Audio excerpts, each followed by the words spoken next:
ஒரு கிராமத்தில் பாட்டி கதை சொல்லிட்டு இருந்தாங்களா பிள்ளைகள்கிட்ட. நம்ம நல்லது தான் பண்ணணும், நல்லதே செய்யணும், அதே மாதிரி மக்களுக்கும் நல்லது பண்ண பண்ண அவங்க எல்லாம் சந்தோஷமா இருப்பாங்க அப்படின்னு சொல்லிட்டு இருந்தாங்களாம்.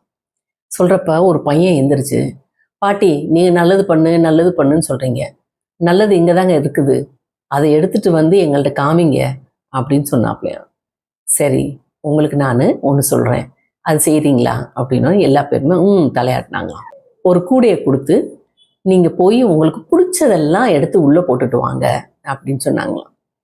இந்த பசங்க எடுத்துகிட்டு போயிட்டு அந்த கூடையில் பொம்மை, இலை, குச்சி, கயிறு, பந்து, பெரிய பெரிய பொம்மைக, கல்லுக எல்லாத்தையும் தூக்கி போட்டு வந்தாங்க.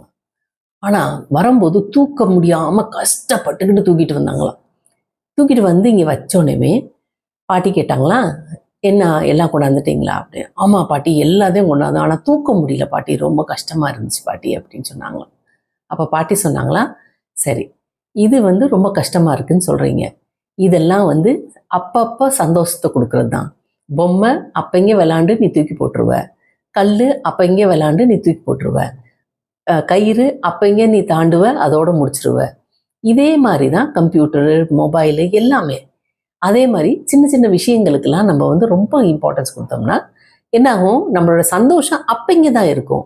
அதே நேரத்தில் நீ போகிறப்ப அடுத்தவங்கள பார்த்து சிரித்து அவங்களுக்கு உதவி செய்ய, அதே மாதிரி அவங்கள்ட்ட என்ன பிரச்சனை அப்படின்னு கேட்டுப்பாரு, அப்படிங்கும்போது உனக்கே தெரியும் வரும் அப்படின்னு சொன்னாப்லையா. அடுத்த நாள் இந்த பசங்க இதே மாதிரி ஊருக்குள்ளே போய் எல்லா பேர்த்திட்டையுமே நல்லா கவனிச்சுட்டு, ஒருத்தவங்க கீழே விழுந்தவங்கள உதவி செஞ்சு உட்கார வச்சு அந்த மாதிரி எல்லாத்துக்கும் உதவி செஞ்சாங்களாம். செஞ்சோடனே எல்லா பேரும் ஆசீர்வாதம், தம்பி நீ நல்லா இரு, நல்லா பண்ணுற அப்படின்னு ஆசீர்வாதம் பண்ணாங்களாம். அதில் ஒரு சந்தோஷம் கிடைச்சதான். இதை அடுத்த நாள் பாட்டிகிட்ட சொல்லும்போது பாட்டி சொன்னாங்களா, நாள் உனக்கு சந்தோஷத்தை கொடுத்ததா, அடுத்த நாள் சந்தோஷத்தை கொடுத்ததான்னு கேட்டாங்க. நாள் பாட்டி எல்லாத்தையுமே நாங்கள் வாங்கி தான் போட்டோம், காசு கொடுத்து வாங்கி போட்டோம். ஒரு சிலதை நாங்கள் எடுத்து உள்ளே போட்டுட்டு வந்தோம். ஆனால் இது காசும் கொடுக்காமலே எங்களுக்கு சந்தோஷத்தை கொடுக்குது அப்படின்னாங்களாம். இதுதான் பாட்டி சொல்ல வர்றாங்க. என்ன சொல்ல வர்றாங்கன்னா, நல்லது செய், அப்பப்போ நல்லது பண்ணிக்கிட்டே இருந்தீனாலே நீயே சந்தோஷப்படுவ. நீ சந்தோஷமா இருந்தா உன்னை சுற்றி இருக்கிறவங்க எல்லா பேருமே சந்தோஷமா இருப்பாங்க. சந்தோஷமா வாழலாமா?